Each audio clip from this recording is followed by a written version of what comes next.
থোড়টা কেটে আমি হলুদের পানিতে রেখেছিলাম। এবার আমি থোড়টা ভালো করে ধুয়ে নেব। ভালো করে ধোয়ার পর গরম পানি করে ফুটিয়ে নেব।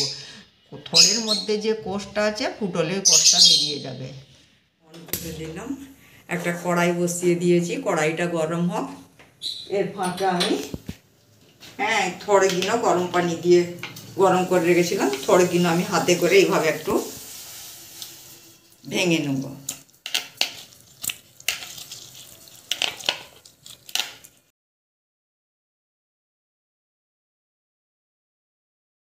তেলটা আমার গরম হয়ে গিয়েছে, এর মধ্যে আমি ছোট একটা পেঁয়াজের কুচি দিয়ে দিলাম। পেঁয়াজের কুচি দিয়ে এইভাবে নাড়াচাড়া করব। এইভাবে পেঁয়াজের কুচিটা কিছুক্ষণ নাড়াচাড়ার পরে আমি রসুনটা দিয়ে দিলাম, একটা শুকনো লঙ্কা দিলাম, এইভাবে নাড়াচাড়া করব।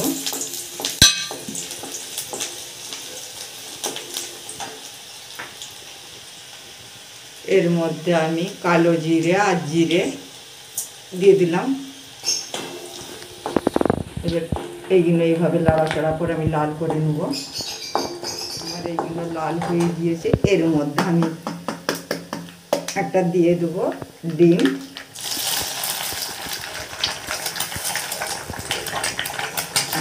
ডিমটা দেওয়ার পরে এইভাবে নাড়াচাড়া করে ডিমটা একটু লাল করে নেব। ডিমটা আমার লাল হয়ে গিয়েছে, এর মধ্যে দিয়ে দেবো সবগুলো।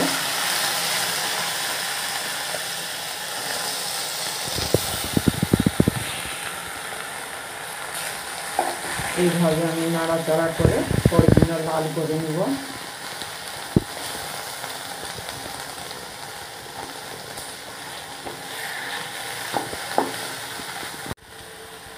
এর মধ্যে দিয়ে দেবো নুন। নুনটা আপনাদের পরিমাণ মতন দিবেন। আর এর মধ্যে দিয়ে দেবো আমি অল্প চিনি। এইভাবে নাড়াচাড়া করে আমি লাল করে নেব। থোড় ভাজাটা আমার লাল হয়ে গিয়েছে।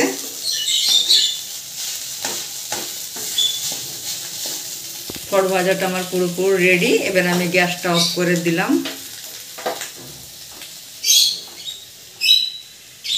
এবার আমি নামিয়ে নেব।